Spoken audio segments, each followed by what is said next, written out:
નમસ્કાર, હું સત્યરાજસિંહ જાડેજા મોરબી અપડેટમાં આપ સૌનું સ્વાગત કરું છું. આપણે મોરબી હવે મહાનગરપાલિકા બની ગયું છે એ અંગે વિવિધ લોકો સાથે મુલાકાત કરી અને એમના મંતવ્યો લઈ રહ્યા છે. ત્યારે એક સામાજિક કાર્યકર તરીકે જેઓ જાણીતા છે એવા સતીશભાઈ કાનાબાર આપણી વચ્ચે છે. મોરબી અપડેટમાં પહેલાં તો આપનું સ્વાગત છે. ખાસ કરીને સતીશભાઈ, પહેલો જ પ્રશ્ન આપને પૂછવા માગીશ કે મોરબીના લોકોએ જેની ઘણી રાહ જોઈ છે એવી મહાનગરપાલિકા હવે થઈ ગઈ છે, તો એ અંગે હવે આપના મંતવ્યો શું છે? એક મોરબીના જાગૃત પ્રજાજન તરીકે હું મારું મંતવ્ય જણાવું તો મહાનગરપાલિકા થવાથી જે મોરબીના પ્રજાજનોની વિકાસની ભૂખ હતી જ એ હવે વધારે ઉઘડી છે. પણ એના માટે તંત્રએ અને પ્રજાએ બંને ખૂબ સંઘર્ષ કરવો પડશે. હા, બરાબર છે.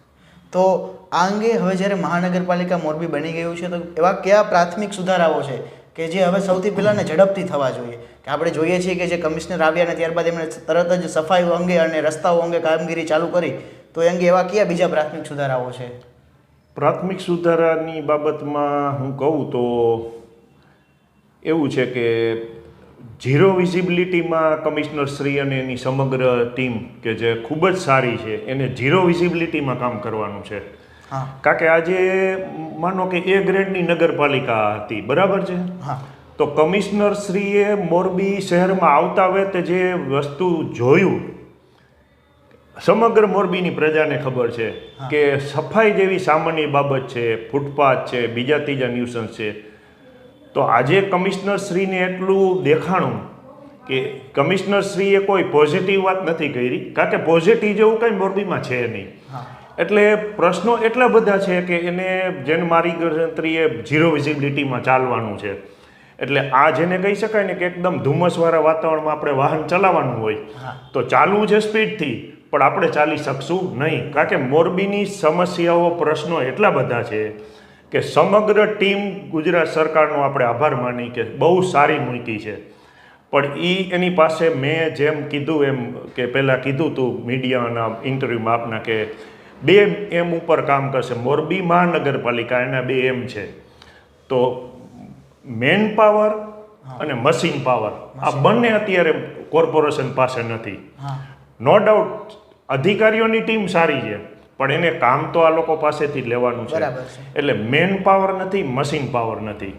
આ બંને પહેલાં ઊભો કરવો પડશે. જેટલો ઝડપથી ઊભો થશે, સામે પ્રજાએ પણ ખૂબ સહકાર આપવો પડશે. કારણ કે મોરબીની પ્રજાની એક જેને કહું ને કે હું મારા જાહેર જીવનના છેલ્લા લગભગ 25-30 વર્ષનું મારું જાહેર જીવન મોરબીમાં આજે રજવાડાના વખતમાં રેલવેથી વહી ગઈ, તો હવે લાંબી આપણે ચર્ચા નથી, ટાઈમની મર્યાદા છે, તોય પ્રજા કાંઈ બોલી નથી. આજે મોરબીમાં કોઈ પણ જાતની સુખ સુવિધા નથી, બિલકુલ નથી. આજે મોરબીમાં બહારથી સંતો મહંતો આવે તો મોરબીની ગંદકી વખતે માટે કોમેન્ટ કરે છે. જ્ઞાનવત્સલ સ્વામી જાણે કે આપણા મોરબી અપડેટના કાર્યક્રમમાં આવ્યા હતા.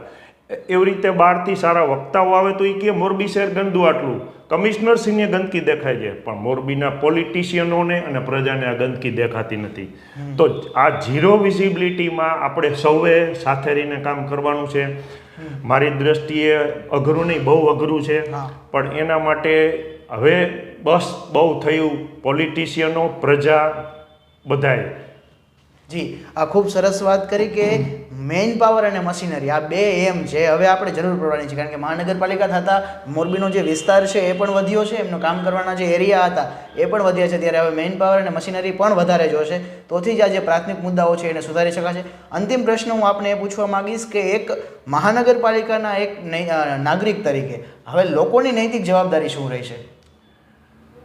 એમાં એવું છે કે લોકોની નૈતિક જવાબદારી તો લોકશાહીમાં હોય જ છે, પણ આ શહેરની પ્રજાને કોણ જાણે કેમ કે પ્રજા એની નૈતિક જવાબદારી બિલકુલ સમજી જ નથી મારી દ્રષ્ટિએ. કારણ કે મોરબીમાં જે કાંઈ છે ને આજે તો P 3 P છે: પ્રજા, પોલિટિક્સ અને પ્રેસ. પ્રેસ એક જ જાગૃત રહ્યું છે. પ્રેસે વારંવાર લોકોની ઉભરાતી ગટર હોય, ચાહે સ્ટ્રીટ લાઇટના પ્રશ્ન હોય, ચાહે કોરોના હોય, કોઈ પણ વસ્તુ હોય, મોરબીનું પ્રેસ ખૂબ જાગૃત રહ્યું. સામે બે P છે: પોલિટિક્સ અને પ્રજા, સાવ સુસુપ્ત રહ્યા છે. તમે વિચારો, આજે તમને ખ્યાલ નહીં હોય કે તમારી ઉંમરના પ્રમાણમાં હું તમને કહું તો તમારી ઉંમર કદાચ 20-25 વર્ષ હોય, બરાબર છે, તો મોરબીમાં સાહેબ આજે 25 વર્ષ પહેલાં ટ્રાફિક સિગ્નલ હતા. વિચારો, હવે આજની પેઢીને ખબર નથી, તો વિચાર કરો, એ ટ્રાફિક સિગ્નલ વયા ગયા. તમે વિચારો, મોરબીમાં આજ 25 વર્ષ પહેલાં ફૂટપાથો હતી, વહી ગઈ. વિચારો, આજે મોરબીમાં તમે વિચારો, છેલ્લા 10 વર્ષમાં ટ્રી પ્લાન્ટેશન થયું જ નથી બિલકુલ, કે જે જરૂર છે. હવે અત્યારે કોરોના પછી ઓક્સિજન પાર્કની જરૂર પડી, તો મોરબીના રજવાડા સાહેબ, મોરબીને એ સમયમાં 10-15 હજારની વસ્તીમાં 6 થી 7 સારા બગીચા દઈ ગયા હતા. તો છેલ્લા 20-25 વર્ષમાં મોરબીનો આટલો બધો વિકાસ થયો, એક પણ નવો બગીચો નથી બન્યો. એટલે આ તો ઠીક, પણ સાહેબ મોરબીની ભૂગર્ભ જ્યારે બનતી હતી ત્યારે ક્ષત્રિય સમાજના અગ્રણીએ રજૂઆત કરેલી કે આ કામ બરાબર નથી થતું, કોઈ રાજકારણીએ નહીં કરેલું. રાજકારણીઓની વિઝિબિલિટી 0.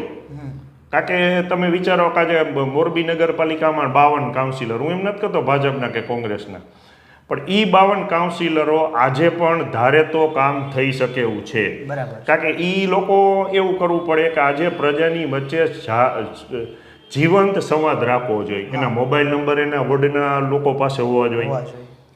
આજે માનો કે ધારાસભ્ય શ્રી એમ કે કાંઈ પણ વસ્તુ હોય તો પ્રજા એમને જ ફોન કરે, છતાં 52 કાઉન્સિલરોને પાછા હું એક મોરબી અપડેટના માધ્યમથી એક જાહેર અપીલ કરું છું કે આ લોકોએ પાછું પટમાં આવવું જોઈએ. બરાબર. કોઈ રાજકીય વ્યક્તિને મારો આ શબ્દથી દુઃખ લગાડવાની જરૂર નથી, કારણ કે હું પ્રજાકીય વેદના બોલી રહ્યો છું કે આજે આવડા મોટા મોરબીમાં 52 જણાની ટીમ કામ કરતી હશે ને સાહેબ, તો ચોક્કસ અમુક પ્રશ્નો એવા છે કે જે હલ થઈ શકે એવા છે. બરાબર છે. પાયાની સુવિધા, નવું તો કાંઈ ભૂલી જાઓ સાહેબ મોરબીમાં, પણ પાયાની સુવિધાઓ, રોડ રસ્તા છે, ગટર છે, સ્ટ્રીટ લાઇટ છે,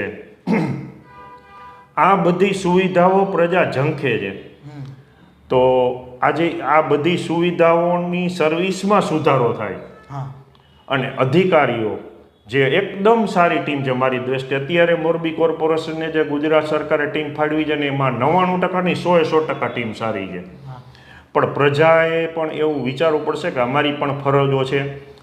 આજે કેવું થાય છે કે હમણાં જ આપણે વાત થઈ કે એક શેરીમાં 2 લાઇટ બંધ હોય ને તો બધા એવું વિચારશે કે આ તો સતીશભાઈના ઘર પાસે બંધ છે ને તો સતીશભાઈ ફરિયાદ કરવા જશે. એવું નહીં. બીજું, કોર્પોરેશને પણ સામે એવી સિસ્ટમ ઊભી કરવી પડશે કે આજે સિવિક સેન્ટર ખોલ્યું, એમ કોઈ માનો કે મોટા મહાનગરમાં એપ્લિકેશન હોય છે, એમાં તમે ફરિયાદ ઘરે બેઠા કરી શકો. તમારી ફરિયાદનું સ્ટેટસ શું છે. આ બધી ટેકનોલોજી અપનાવવાથી આ પ્રશ્નો બધા હલ તો ક્યારેય નથી થવાના, કારણ કે આજે વિસ્તાર વધવાના છે તો પ્રશ્નો વધવાના છે, પણ આવા પ્રશ્નો હલ થઈ શકે. બીજી વસ્તુ એ કે મેં બહુ બારીકાઈથી નિરીક્ષણ કર્યું છે કે પ્રજા એની કરવેરા ભરવાની ફરજો બહુ ભૂલી જાય છે અને પછી કોર્પોરેશન કે નગરપાલિકા જે હોય વળતર આપે છે ત્યારે પ્રજા અમુક વળતર વેરા ભરવા. આ ન હોવું જોઈએ. અહીંયા તો દંડ હોવો જોઈએ. બરાબર. માનો કે મારો 500 રૂપિયા વેરો જે હું ન ભરવું, એટલે વર્ષ સુધી ન ભર્યો, 2 વર્ષ ન ભર્યો, તો 10% વળતર છે ને. તો ઈમાનદાર રીતે જે લોકો વેરા ભરે છે એને જરા દુઃખ થાય એમ. એટલે જ્યાં વેરા નથી ભરાતા એવા લોકોને દંડ કરવો જોઈએ. બીજી એક મારું સૂચન, પ્રજાને ન ગમે એવું, કેટલા લોકોને નહીં પણ પ્રજાને એવું કે જે લોકો ફરિયાદ કરવા જાય ને એને કોર્પોરેશન એવો નિયમ કરવો જોઈએ કે ફરજિયાત વેરાની પાવતી દેખાડે પછી જ ફરિયાદ લેવી. કારણ કે જે ટોળા રૂપે હું જાઉં છું એવું નથી, એટલે કોઈનું કાંઈ સન્માન ગવાય એવી વાત નથી, પણ ટોળા રૂપે આવે 50 જણા, તેમાંથી તમે પૂછો 25 જણાએ વેરો નહીં ભર્યો હોય. તો આપણે જો સુવિધા જોતી હશે તો આપણે એના માટે વેરા ભરવા પડશે. બીજું, નગરપાલિકાના કામોમાં વારંવાર શાસક પક્ષ વિરોધમાં હોય કે વિરોધ પક્ષ શાસકમાં હોય. મોરબીની પ્રજાએ બેયના શાસન જોયા, ત્યારે સામા આક્ષેપ થતા હોય કે ભ્રષ્ટાચાર ભ્રષ્ટાચાર ભ્રષ્ટાચાર. તો ભ્રષ્ટાચાર થતો અહીંયા પ્રજાએ પણ અટકાવવો જોઈએ. એ પ્રજાની પણ ફરજ છે, રાજકીય પક્ષના લોકોની પણ ફરજ છે કે જે કામમાં ભ્રષ્ટાચાર થતો હોય ત્યાં ચોક્કસ બોલવું જોઈએ. અધિકારી ચોક્કસ સારા છે. મોરબીના રાજકીય લોકોને આપના અપડેટના માધ્યમથી એક વિનંતી કરું કે આ ટીમ જે સરસ તમે મુકાવડાવી છે એ ટીમને ફૂલફિલથી જો કામ કરવા દેશો તો ચોક્કસ મોરબી સુધરશે, એમાં મિનમેક નથી. પણ કોઈને જરાક ખૂચે અને બદલી થઈ જાય એવું નહીં કરતા. કારણ કે મોરબીએ વિકાસ આજે છેલ્લા 25-30 વર્ષમાં જોયો જ નથી. ને બીજી એક મારે એક વાત કરવી છે કે આજે રવા પરોડ ઉપર એક નાલાનું કામ ચાલી રહ્યું છે, આપણે બધા જોઈ છીએ. ઈ નાલું રહ્યું ને એ મોરબીના પોસ્ટ વિસ્તાર અને હાર્દસમો વિસ્તાર એ વિસ્તારમાં હતું. એના માટે મેં ગયા નવેમ્બરમાં મુખ્યમંત્રીને વોટ્સએપ દ્વારા ફરિયાદ કરેલી. એની ગંભીરતા આપને જણાવું કે 1 થી 1.5 ફૂટ જેટલી એની છત બેન્ડ મારી ગઈ હતી. તો વિચાર કરો, આ એક પ્રજાએ ને મોરબીના પોલિટિશિયનોએ થિંકિંગ કરવાની બાબત છે. આપણે બહુ હવે ટાઈમ થઈ ગયો એટલે ટૂંકમાં કહી દઉં કે મેં ગયા નવેમ્બરમાં નવેમ્બર 23માં મુખ્યમંત્રીને ફરિયાદ કરેલી કે આ નાલું ઝૂલતા પુલ જેવી એક નાનકડી દુર્ઘટનાને આમંત્રણ આપે એમ છે. પણ દુઃખની વાત એ છે કે મોરબીને જેમ મહાનગરપાલિકા આપવામાં પણ રાજ્ય સરકારનો પણ પૂરેપૂરો વાંક છે. કારણ કે કેટલાય ભાજપ કોંગ્રેસના નેતાઓએ મોરબીને મહાનગરપાલિકા માટે છેલ્લા કેટલા વર્ષોમાં રજૂઆત કરેલી. આજે ઈ રાજ્ય સરકાર એમ કહે છે કે આમાં તો વિકાસની નવી વ્યાખ્યા ખુલશે. પણ ભાઈ, મોરબીના નેતાઓ એની ફરજ ચૂક્યા નહોતા અને વારંવાર તમારી પાસે માગણી કરતા હતા. અને 2006માં ઠરાવ કરેલો, પણ તમે કોર્પોરેશન શું કામ ન આપ્યું? કારણ કે આજે વિકાસ કોર્પોરેશન થકી જ થવાનો સરકાર આજે દાવો કરી રહી છે. તો ભાજપના કેટલાય સારા નેતાઓએ વારંવાર સરકાર પાસે માગણી મૂકેલી, પણ એનો અવાજ ટૂંકો પડ્યો કે સરકારની નીતિ ટૂંકી હતી, મને ખ્યાલ નથી. કે અમે આ નાલાની વાત ઉપર પાછા આવી જાય કે એ નાલા માટે અમે આટલી ગંભીરતા દર્શાવી તો પણ ન થયું. છેલ્લે એ નાલું એટલું બધું ડેન્જર થઈ ગયું કે ભાઈ મોરબી અપડેટમાંથી વિપુલભાઈ આવ્યા અને 2 કલાકની અંદર મોરબીના તમામ તંત્ર, પોલીસ તંત્ર, નગરપાલિકા, કલેક્ટરનું તંત્ર બધા જાગૃત થઈ ગયા અને આજે એ નાલું નવું બની ગયું છે. Thanks to Morbi update. કે એક મોરબીનો પ્રાણ પ્રશ્ન હતો કે જે મેં મુખ્યમંત્રી સુધી રજૂઆત કરેલો, પણ તોય એનો ઉકેલ ન આવ્યો. એટલે મોરબીના જે મીડિયાની મેં વાત કરી કે P3P, પ્રજા, પોલિટિક્સ ને પ્રેસ, આ પ્રેસની જાગૃતતા છે. એટલે પ્રેસે જેવી જાગૃતતા દર્શાવી છે એવી જ મોરબીના પોલિટિશિયનો અને મોરબીની પ્રજા જો જાગૃતતા દર્શાવે તો આ અધિકારીઓને તો કામ કરવું જ છે. તો ચોક્કસ પરિણામ મળશે. કારણ કે અધિકારી તો આજે બહારથી આવ્યા છે, વર્ષ 2 વર્ષમાં એ પાછા વહી જવાના છે.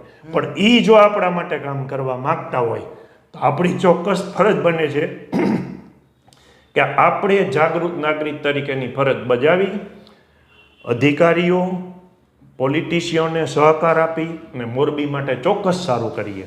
જી, ખૂબ ખૂબ આભાર સતીશભાઈ. એમણે ખૂબ જ સરસ વાત કરી કે પ્રેસ, પ્રજા અને પોલિટિશિયન્સ જો આ ત્રણેય સાથે મળે, નાનો ત્રિવેણી સંગમ થાય અને તંત્ર પાસેથી જો કામ લેવામાં આવે ને તંત્ર પણ એને જેમ કીધું એમ ટીમ ખૂબ જ સરસ છે. તો આવી રીતે જો કાર્ય કરવામાં આવે ને આવા મુદ્દાઓ ઉપર ધ્યાન આપવામાં આવે તો ચોક્કસથી જે આપણા સામાન્ય પ્રશ્નો છે એને આપણે હલ કરી શકીશું અને મોરબીનો વિકાસ છે આપણે અવશ્ય સાધી શકીશું. ખૂબ ખૂબ આભાર. જોડાયેલા રહો મોરબી અપડેટ સાથે.